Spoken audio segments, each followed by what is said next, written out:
In a recent game in the LCK regular season, reigning world champions T1's bot lane managed to break their opponent's bot lane tower 2v2 in just 7 minutes and 25 seconds, one of the fastest tower breaks in recent history. This allowed them to swap into top lane and take that tower from full health to 0 in less than 3 minutes from the time it took for them to get their first tower. T1 was able to do all of this with just 2 kills to their name, but doing so ballooned their bot lane's lead to an enormous combined gold lead of almost 4,000 at just 10 minutes. But how were they able to do all of this? Well, it's easy to just say that T1's bot lane is just better and to leave it there, but it's the way in which T1 played so perfectly that is so interesting. Honestly, their opponents didn't even play that bad, but they were just left with 0 counterplay because of T1's incredible play around wave management, matchup knowledge, and teamwork with their jungler, all of which we'll be breaking down in depth in this video to see what we can learn from T1 to improve our game, as well as answering the questions of what their opponent could have done to prevent all of this from happening. My name's Rogue and I played League of Legends professionally for 7 years. Now I'm a full-time content creator and coach for all ranks Iron through to Challenger. So if you want more information of what a coaching session with me will look like, you can find more information by following the link in the video description below. While you're in the description, you'll also find the link to my Patreon, where I post all of the recordings of my best coaching sessions in full.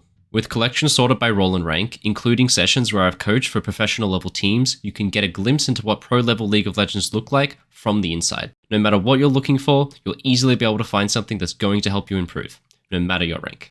Now the draft starts off with T1 snap locking Caitlyn Lux 2-3, which is then answered by Ornn Senna. Now Ornn here looks like an amazing pick in this team comp. He gives frontline and engage for his double hyper carry, Senna and Azir, and he already has 3 immobile targets he can engage on with his ult in teamfights. But this pick is actually terrible in this situation. By picking a melee champion, you are opting into a poke versus an all-in lane. Poke versus all-in lanes all play out the same way. The poke side, in this case Caitlyn Lux, will dominate early as they can freely attack their opponents with no fear, whilst the all-in side, in this case Senna Ornn, needs to survive this early period until they have enough damage to threaten and take an all-in. With each level up and recall they make, Ornn and Senna will gain more damage, increasing their kill threat until they eventually have enough damage to one-shot their opponent, and from that point on, the lane becomes easy. So Caitlyn Lux have to win this lane early before that happens. Now it's okay to opt for a poke versus all-in lane, but the problem with this one is that Ornn plus Senna realistically don't hit their breakpoint until they can all-in until far too late into the lane. At the minimum, they can't threaten anything until at least level 3 or 4. But realistically, probably need level 6. So now the win conditions for both sides are easy to see. Caitlyn Lux need to prevent recalls and dominate their opponents before they hit this breakpoint, while Ornn and Senna just want to survive early so they have enough HP to take an all-in when the time comes, as well as secure any recalls they can to make the lane easier. So let's see how it plays out. Now jumping straight into our replay level 1, you can already see that Gumayusi and Keria are instantly running bot lane out of base in order to take control of these lane bushes. This is super important for their matchup because with 2 ranged champions, if you start the lane far up in front of your opponent's tower, you can throw spells and walk backwards as the enemy walks into the lane with their minions, which will give you push instantly before the minions even go to neutral in the center of the lane.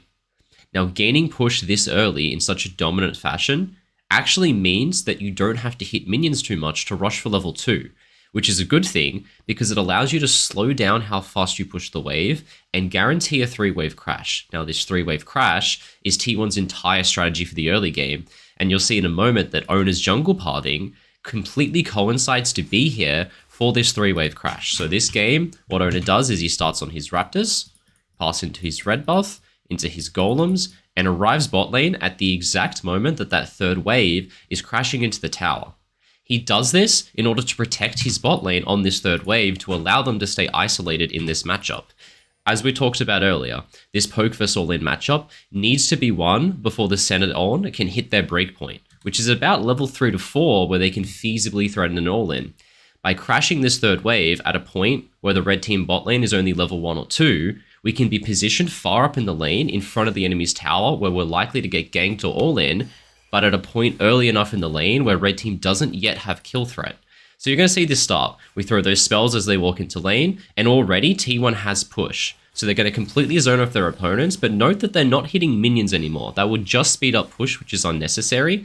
But another thing to notice is they don't attack their opponents too much with minions around. Now attacking red team right now would taunt the minions to attack Caitlyn and Lux, which would actually speed up the push. Here, for example, both of them could attack Ornn, But the damage on Ornn is not worth the extra speed in the push, because it might equal a 2-wave crash, which again would be too early and not give enough damage in that early levels in order to win this matchup before red team gets to their breakpoint. Now, very luckily we didn't go too fast here, because that 3rd wave is now arriving. Any faster, it would be in the tower and would be losing creeps right now. The big thing to note about this wave though, this is a cannon wave. The cannon wave is super important because with a cannon minion alone tanks 8 tower shots. With a wave this big and a cannon minion to tank 8 shots before any of those creeps die, just look at the extent of how much damage T1's bot lane is able to get in this lane. Notably, they get a plate and a half here, but look at how much damage they get onto the Ornn and Senna. They need to win this matchup and get the enemy below full health and take away all of their potions before they get level 3. Their opponents still have full health by level 3, they can feasibly threaten that all in, leverage that into a recall, make this matchup easier, which again, we saw before, will be guaranteed 1 for them at level 6. But we're coming up to that point where red team's bot lane is just about to hit level 3. Here it is. They're already out of pots, Ornn is only half HP, they reasonably can't take an all-in, but they're gonna have to try anyway. With a nice buffer by Keria, they get taken out, because they lost that matchup before their breakpoint due to good wave manipulation by the blue team. Now what is crucial here is Oner's jungle path arriving bot lane for this 3rd wave crash. Oner goes into Jarvan's bot side jungle to find him, just for the purpose of blocking him coming to bot lane.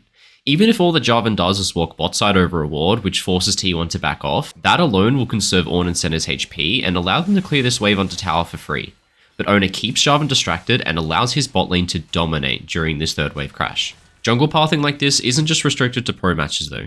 This Gragas replay I'm showing now is from a solo queue game I played just a few days ago, where at level 1 I recognized that my bot lane is playing Xayah Alistar, an all-in lane, versus Lucian Seraphine, a poke lane. The breakpoint for Xayah Alistar is level 3, where they have all 3 abilities and can reasonably take an all-in. So I make a jungle path that will have me arriving at bot lane as Xayah Alistar hit level 3, their breakpoint. My intention here is to facilitate their all-in and get my bot lane a recall to match the win condition of their all-in lane. You can already see at the time that I arrive, my Alistar is out of pots and at 60% health, meaning it's now or never if we want to break them out. With a nice setup from my Alistar, we get a kill and burn some summoner spells off the enemy bot lane, giving my bot lane even more kill threat going forward. But importantly, securing them that recall. Now the huge mistake here is from the enemy jungler Xing Zhao, who path bot to top. He should have pathed to bot side here to counter gank me, prevent my bot lane from all-inning at this level 3 timer, and allow his bot lane the chance to poke my Alistar down more to the point where he no longer has enough health to take that all-in anymore, at which point his bot lane would win this lane. Now my situation is parallel to the one found in T1's game. My Gragas is red team's Jarvan, pathing bot lane to facilitate a recall, while the enemy team's Xin Zhao is a Wish.com version of Oner, who should be pathing bot to prevent the breakout like Oner did in T1's game. This is why it's important to adjust your pathing to facilitate these poke versus all-in lanes, but these lanes aren't just specific to bot lane. In top and mid, anytime you encounter a ranged versus melee lane, it functions the same way. A solo queue example might be showing up to mid level 3 to help your Fizz get an all-in and recall in a matchup versus a mage. Or if you're on the other team, to prevent the enemy Fizz from taking an all-in and to counter gank the enemy jungler if they try and get that Fizz recall. Now bringing us back to T1's game just after they got this kill onto Ornn, and you're going to see that from this point on, Oner is going to continue to make it his life's work to keep this bot lane 2v2 isolated. Now obviously after getting this kill, Gumayusi and Keria are pretty far ahead, meaning that it's going to delay the point at which red team hit their breakpoint and can go for an all-in because of this gold deficit. They need to survive until at least level 6, where they have Ornn ult, and maybe with Ornn ult they can try for an all-in and things will become easier. But the problem is, to survive another 3 or 4 levels is going to be really difficult for them, and they can't do it 2v2. They are relying on Jarvan to come and bail them out of this situation and get them to that level 6 point, which is why you see Oner doing this. Now Poppy is an extremely low income champion, and he doesn't need farm near as much as something like Jarvan. So Oner is simply following Jarvan around just to be annoying. He's not trying to counter jungle, he doesn't even win the 1v1, he's not trying to farm camps, he's just trying to delay the Jarvan as much as possible, and just be annoying, because the more he can delay Jarvan, the longer it will take for Jarvan to get to bot lane and to eventually gank his bot lane. Now, of course, Oner does still have to go do some camps, his entire jungle is up. So Keria goes and places this ward. Really good, they have good vision, they know Jarvan's bot side, but they can still continue to play aggressive because they have those wards, but they still can't go too crazy because they do know Jarvan is here. But what's very interesting is what Owner does with his pathing around this ward timer. So obviously in this 2v2, it's staying isolated, it's staying extremely difficult, and it's death by 1,000 cups getting chipped on every single wave. But look what Owner does. He takes 2 camps topside and recalls, even though he still has 3 camps remaining. He does this for a really important reason, because his timing out of base after he takes Raptors is going to have him walking bot lane at the exact moment that this ward dies. He's now arriving bot lane to cover them from Jarvan, who's just finished his camps and can gank for free, at the timing that his bot lane's ward has died. So now they're completely protected to continue playing aggressively now that they've run out of wards. They're not going to get caught walking to the jungle by Jarvan trying to place a ward. They're going to continue to play this matchup, which you see is not going too well. The longer you leave a matchup like this isolated, the better it will be for the poke lane. Now Owner is just here to finish off, get that chunk damage, and we're coming up on that 7-minute timer that we talked about, and there it is.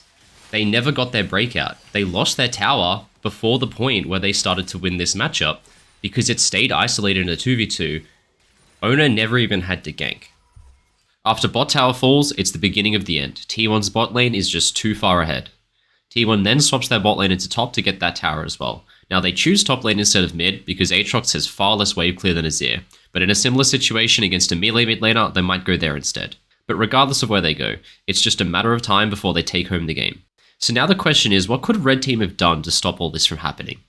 Well, the first solution is to pick a bot lane who hits their breakpoint sooner in the game. Instead of picking Ornn and having to wait all the way till level 6 to start winning, they could have picked something with more early game threat. Nautilus is by far the best option for this. Level 1, he already has some threat with Hook, and so can trim the wave a little bit, making it a little bit easier. Then at level 2 and 3, he has far more kill threat and ganks it up than what Ornn does. T1's draft is good though, so they've already banned Nautilus, meaning the only option for something left that has this early game threat would have to be something like a Mumu or Pyke, but no one really wants to play that. Another idea would be to pick an extremely strong level 1 and invade bot side to split the map, maybe using that Amumu on a stronger jungler. But probably the best option would be to avoid this problem completely and either play an ADC with Senna, like Ashe, or pick a wave clear mage like Karma or Seraphine. Now Red Team has another opportunity to bring their bot lane back into the game, and it comes just here after Ornn's death. Now obviously things are not going well at this moment, and this is a dire situation. Our bot lane needs to survive till 6, but they can't do it alone. They need some help from their jungler.